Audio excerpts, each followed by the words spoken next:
Salut tout le monde. Aujourd'hui on va parler d'un jeu rétro assez peu connu. Ah, j'espère que ça va être un jeu trop mignon. Pas vraiment, non. On va parler de Sanitarium.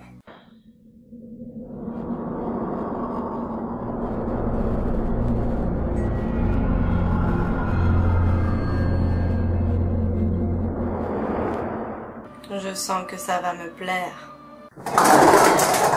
Salut, je m'incluse dans cette vidéo. Bonjour Parodix.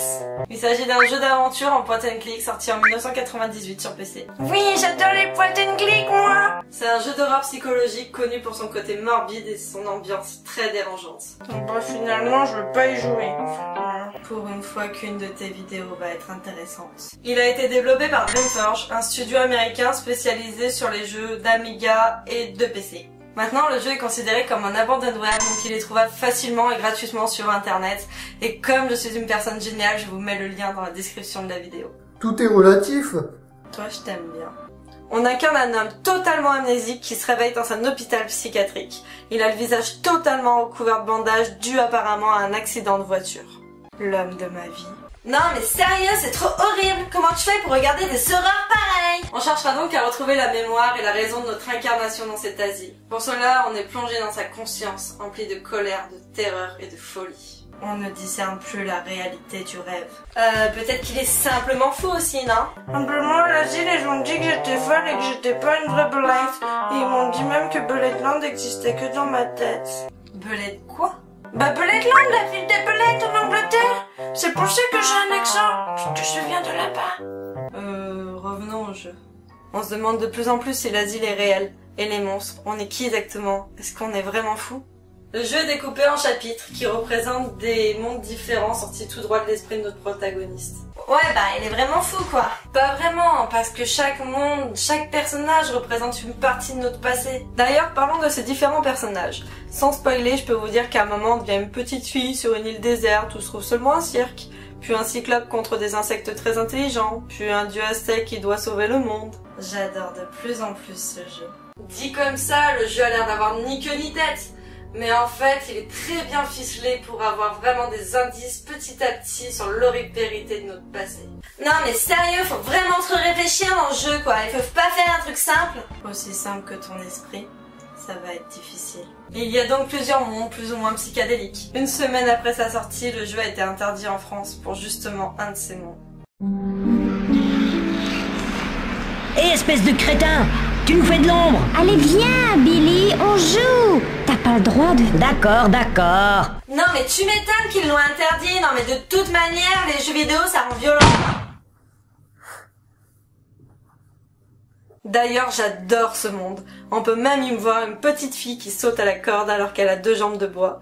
Et à un moment faut aller déterrer le cadavre d'un enfant aussi. J'aimerais tellement qu'on aille explorer les tréfonds de mon subconscient. Oh bah moi aussi, j'aimerais beaucoup. Passons au point fort du jeu.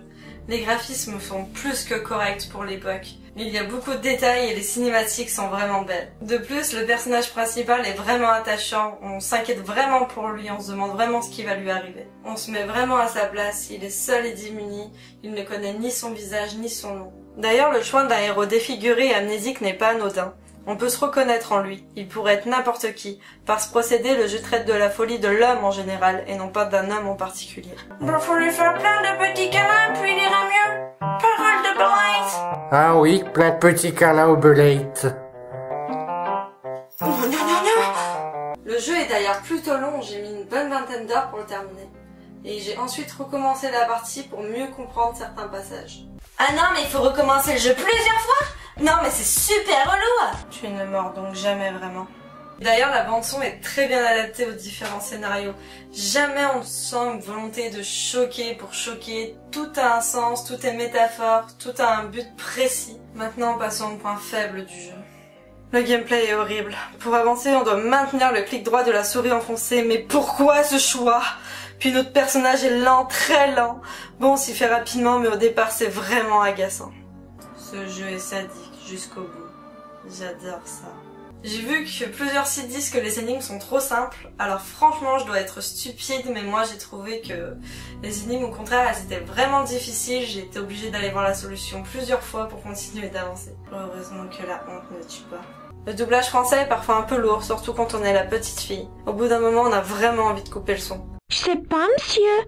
Je me souviens seulement avoir regardé dans l'eau, et puis cet éclat de lumière. Et je me suis retrouvée ici. J'ai un peu peur, parce que je me souviens de rien. Oh bah moi j'aime bien cette voix, c'est amusant. À part ces quelques petits défauts, le jeu reste un incontournable. Vraiment, vous devez l'essayer. J'adore son côté sombre et malsain. D'ailleurs, JVC l'a classé comme 52e meilleur jeu de tous les temps en 2011. Franchement, je trouve que Sanitarium, il est trop peu connu des joueurs. Il vous marquera à vie. J'espère que cette vidéo vous aura plu. Je vous fais plein de gros bisous de Barlight.